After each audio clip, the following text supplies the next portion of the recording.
I got a vibe tells me I should be sitting in on this scene for a while. Transformers, more than meets the eye. Transformers, robots in disguise.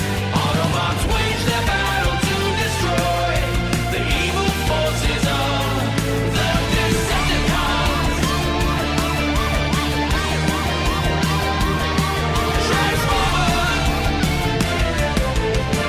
Transformers. My name is Optimus Prime, and this episode of Transformation Animation Podcast features Stephen C. Phillips, Mike Blanchard, and Michael Wilson. Hello and welcome to episode 2 of Transformation Animation Podcast. I am your host, TFG and Mike, and joining me is Steve Megatron. Hello. Goodbye. Hello. This is not AOL, thank you very much. AOL is a dead function. You were the weakest link. Goodbye. And Pecan Court Michael. Hey, how's it going? It's going. We just finished an interview with a voice actor for Transformers Animated, the one, the only David Kaye. Very, very cool. Even though Steve kind of poofed in the middle. That's right. I like poofing. Is that what the kids are calling it these days? Something like that. Good lord. Probably all said and done with audio and everything else. The interview is probably going to run like close to an hour, but the actual discussion is like 55, 58 minutes. So very, very cool to talk with David about animated conventions, toys, action figures, his Sue Blue impression. Oh, that's awesome. Makes me want to interview Sue Blue that much more. Yes, we have to get her on this podcast. Yeah, definitely. I see Steve is in voice mode tonight. Very close. Yeah, Yes, I'm in very good voice mode. So, what have you been up to, Steve, besides going insane? You act like that's something different. Mostly, I've been getting people emailing me about joining up with other Transformer audio plays lately. Huh, Which is- that's interesting. good news. Yeah, that's quite strange to me because last I thought I was not wanted because every time I get on a project, it gets canceled. So I'm hoping these actually, happen.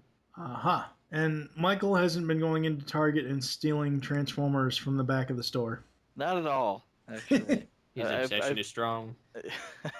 It's hard. It really is. That's what But she no, said. I haven't been buying anything lately. I was really hoping to see that final wave of classics toys, and that just didn't happen. And since then, all the stores have been stocking up on movie toys. And although there are a couple of those that I'm partial to, I've actually been saving my money. That's good, I guess. The only one I'm remotely interested in, which I'm actually kind of getting out of the toy collecting game. I don't go to the stores enough. I'm too poor to buy Big Bad Toy Store's inflated prices. Whoa, But whoa, the only- whoa! Hey now, the good people at Big Bad Toy Store who are sponsoring us, I think. Right? No. I mean that with all due respect. I understand they have to do markup, but yeah. you go into a store. Of course, that takes gas money and all that stuff or whatever else. But you go into a store, you find Dark of the Moon Voyager Megatron for, say, 15, 16, 17 bucks. You go online to Big Bad Toy Store, you find it for $25 plus $8 and something shipping. So, Right. I don't have, right now, I don't have the financial means to be buying stuff, so I'm kind of really getting out of the toy collecting game at this point. Yeah. I will say, as far as Dark of the Moon toys go, the only one that I would really super want is Shockwave. That Shockwave is amazing. Oh, God, is that an ugly figure? No. You know what? Shockwave should not have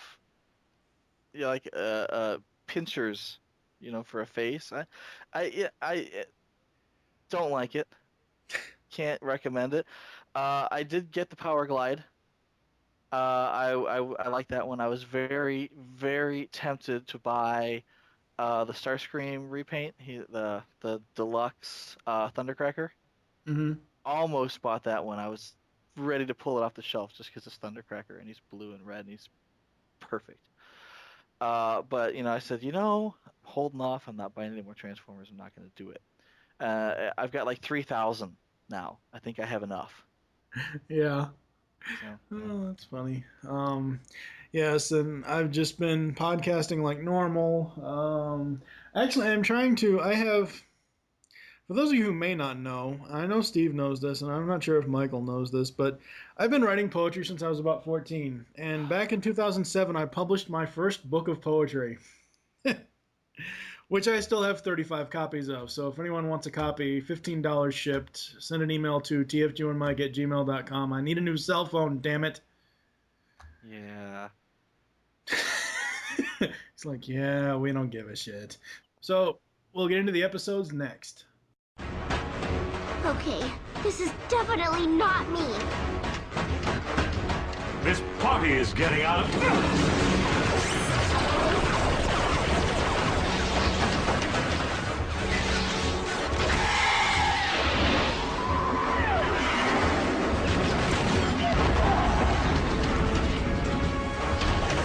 Ratchet, you all right? Forget about me! Somebody's gotta shut down that assembly line! This looks like a job for Wheels on Heels.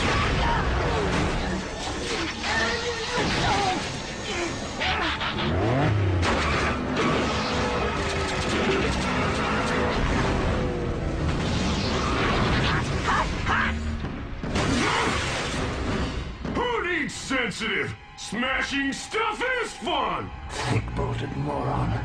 Let me crush that smile off your face.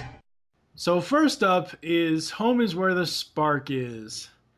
The Autobots continue to defend the city while making their home in an abandoned automobile plant Sari set them up in. Sari uses her key to accidentally revive Megatron's head, who promptly learns that Starscream's betrayal. Megatron controls a small pocket bot to search for the Allspark in the Autobots' base, but when he doesn't find it, he takes control of the machinery in the plant to kill the Autobots. The Autobots hold their own and emerge victorious, and ponder who could have controlled the pocket bot in the first place. Dun dun dun. Dun dun. Yeah, that pretty much covers it. Thanks. Okay. Next. Oh man, when I first saw this one when it aired on TV, I was like, who the hell is this craptastic character, Angry Archer? Indeed, really? I was like, oh my god, the villains in this show suck. Forsooth. Yeah. But then again, we come to find out later down the line, Angry Archer was based on Aaron Archer, the brand, one of the brand managers at Hasbro. So I guess it's okay. It kind of looks like him. Yeah, a little You've bit. ever seen a picture of Aaron Archer? Yeah, it kind of looks like him. Yeah. It looks like him in a very bad, ill-fitting Green Arrow costume. It's really sad. Yes, it is very, very sad. I don't think Aaron sounds like that. He doesn't talk. He doesn't. Yeah, he It was a doesn't talk slight like he. exaggeration. It's He'd fit right in at the Renaissance Fair. That's funny. He's a rejected DC comic character. Oh, wow. Speaking of DC Comics characters, why is Optimus reminding me of Batman? He has a gadget for everything. He's got his axe, he's got his grappling hook, and he's got his fire hose thingamabob. I don't know, just every time I saw him use the grappling hook, I'm like, wow, it's Optimus Prime Batman. Where does he get those wonderful toys? Why is it when I heard the line that Bulkhead said, all people want me to do is break stuff, the first thing I thought of was Limp Bizkit's song, Break Stuff. I'm not familiar with that one. How's that go? Yeah, anyway. We don't want to hear you sing. That's okay. I wasn't going to sing anyway. Okay, good. I like how all the Autobots have different reactions to their newfound fame. Yeah. Like B loves it; he thinks it's awesome, and Prowl hates it. Yeah. Grumpy Prowl is grumpy. Yeah. I'm grumpy. Yeah, one of the things that I noticed with the Autobots is you have key characteristics. For each character, you have a certain characteristic. Optimus, he's a young leader who's learning it as he goes. Prowl is the Zen-like bot who prefers to sit back and watch what is around him. Ratchet, well, he's Ratchet, damn it. His character hardly ever changes in Transformers history. He's the cranky old bot.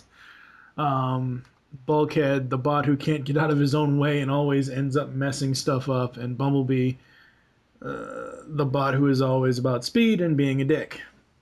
Pretty much sums it up. Rough. Gosh. You're a little hard on the beaver there, Wally. Wow. I'm not even going there. I'm just not even going there. Leave it to Beaver. Oh, man. Little rough on the... Sharon Stone, Basic Instinct. Yeah. Let's not go there. Oh, that was the gratuitous. Yeah. Anyway.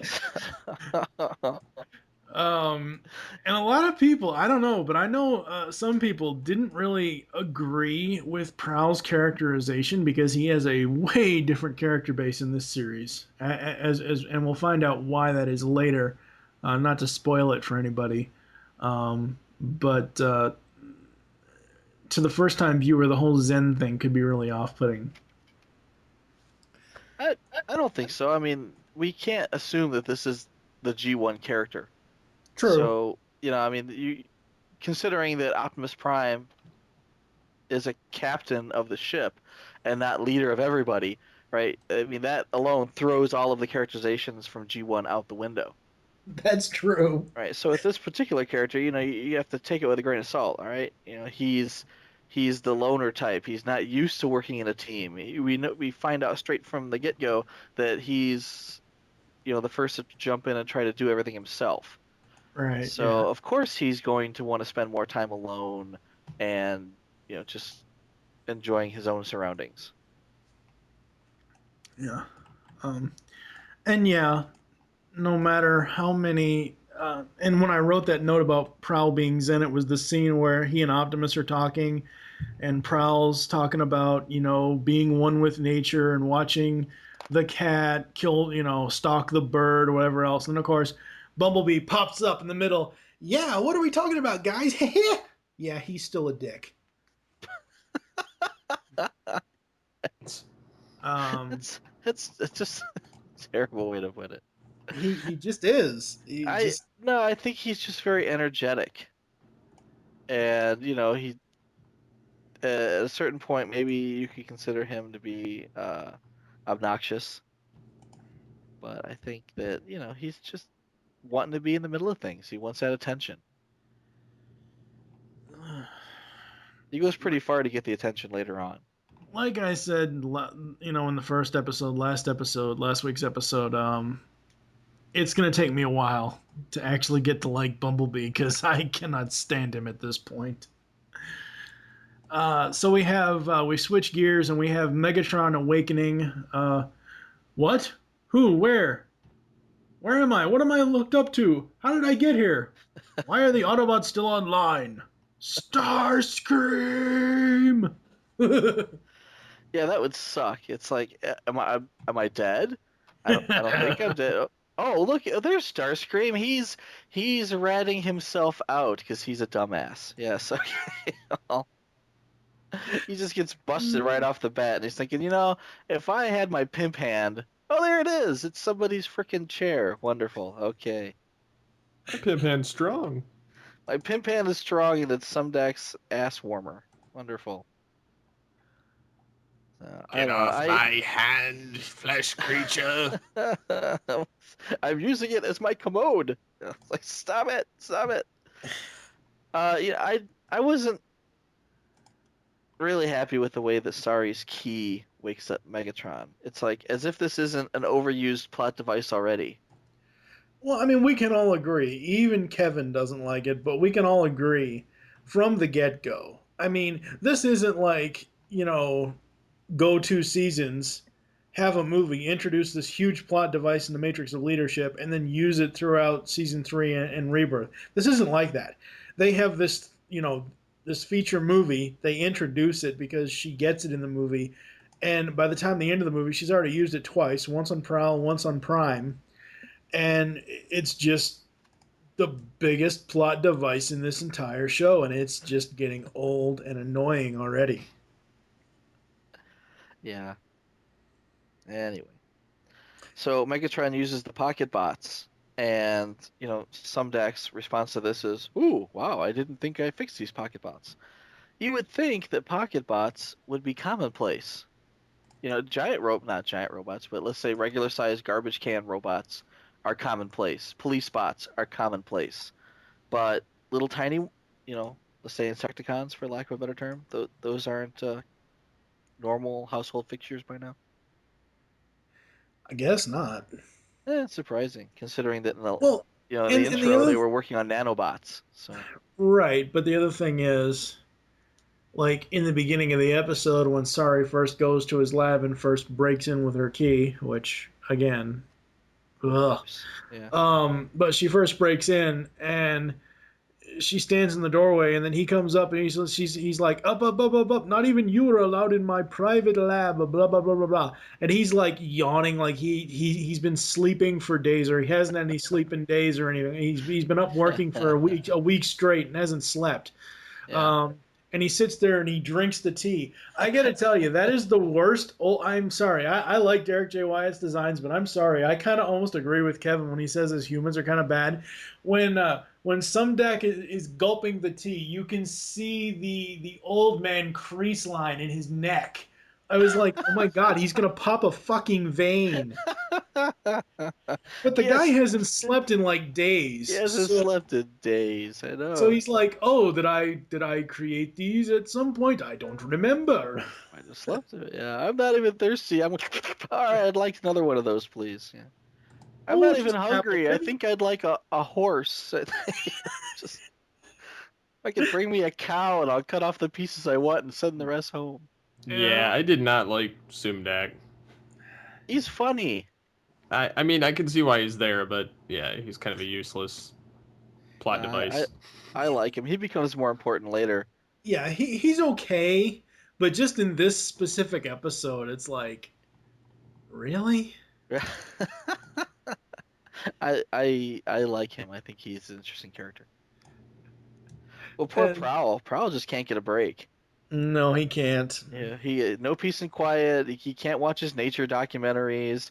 He can't sleep in a tree. He just, no one's giving him a break here. Kind of feel bad for him. Yeah, he just, man, I can see why he's frustrated. Yeah. And of course, half the time his frustration comes from, oh, guess who? The dick of the show, Bumblebee. Still being rough on the bee. I'll admit I don't care for him all that much in the show, but he does become more likable the more it progresses. I will agree that he does become more likable, but as of right now, he is the biggest douchebag in Transformers history. I mean, Bumblebee is like second only to Kicker at this point in my mind. Oh God. Man, that's just, it's still so rough. I don't know. In this episode, not to get too far ahead of ourselves here, but he has a learning experience, and in the next episode, he has a learning experience, and he grows as a character continuously.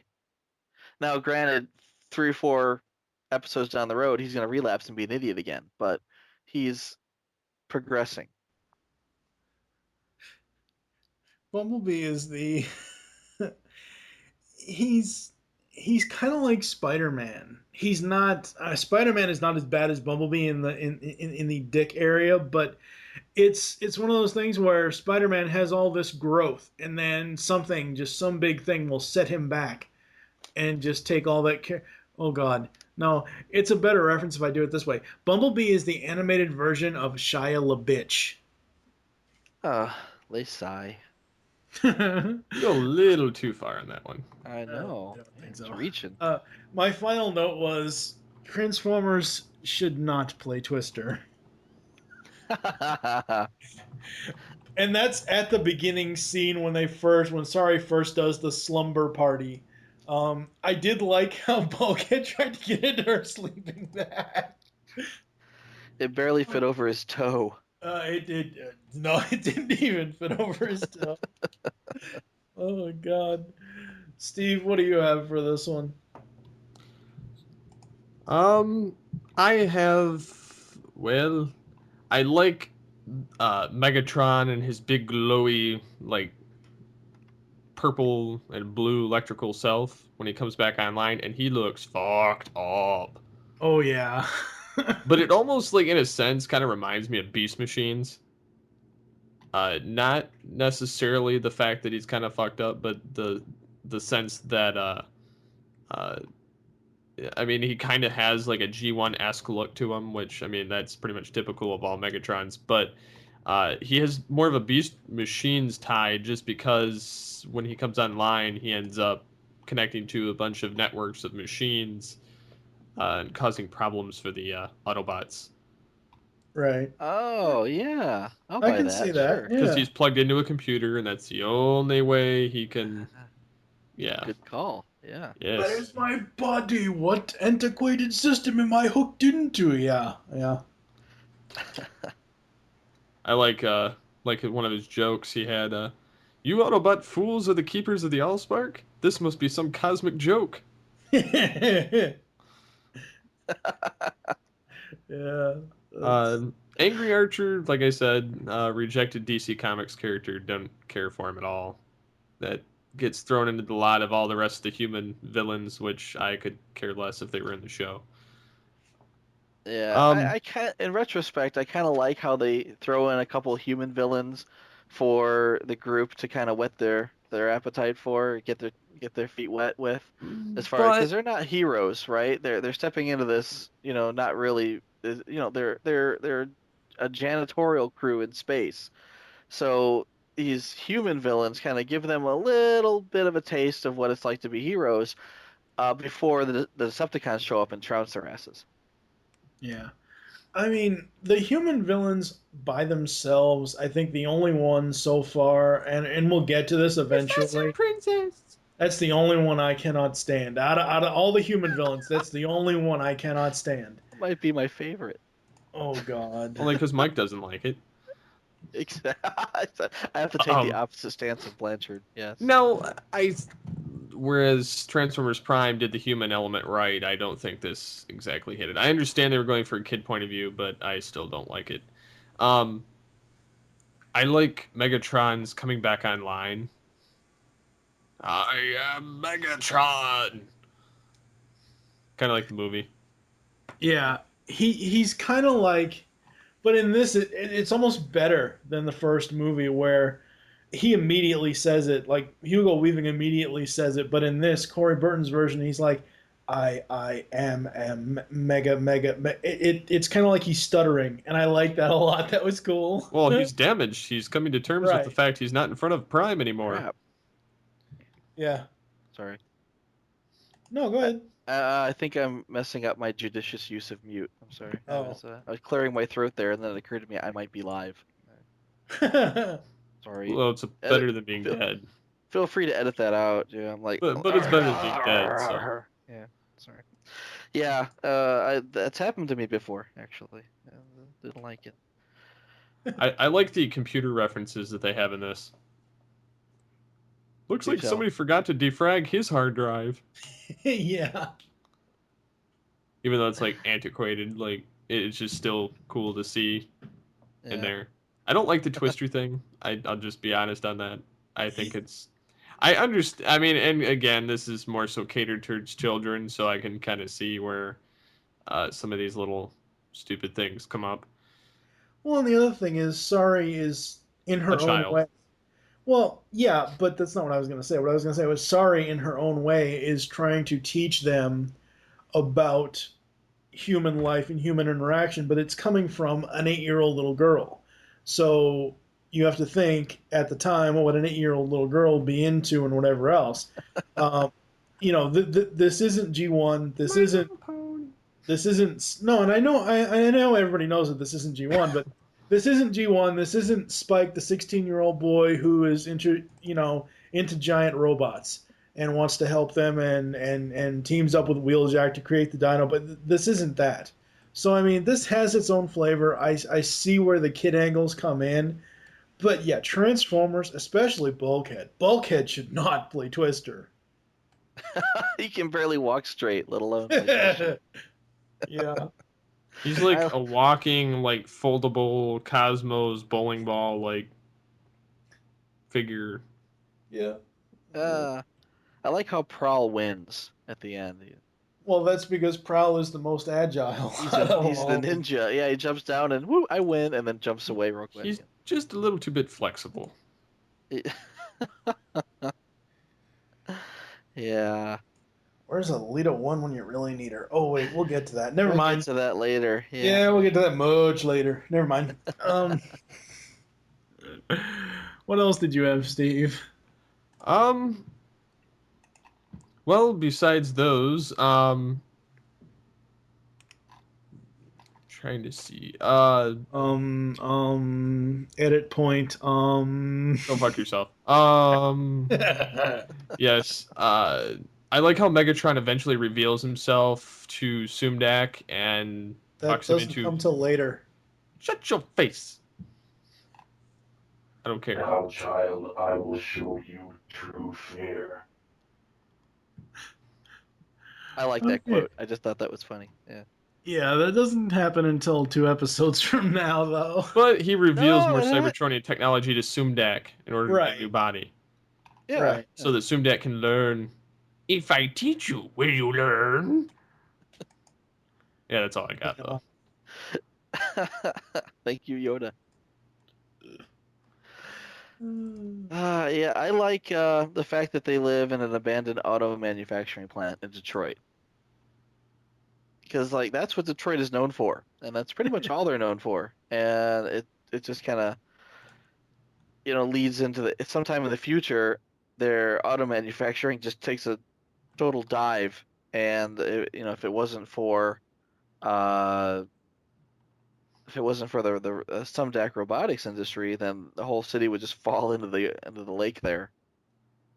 Very Disappear. true. I just thought it was funny. I thought it was ironic.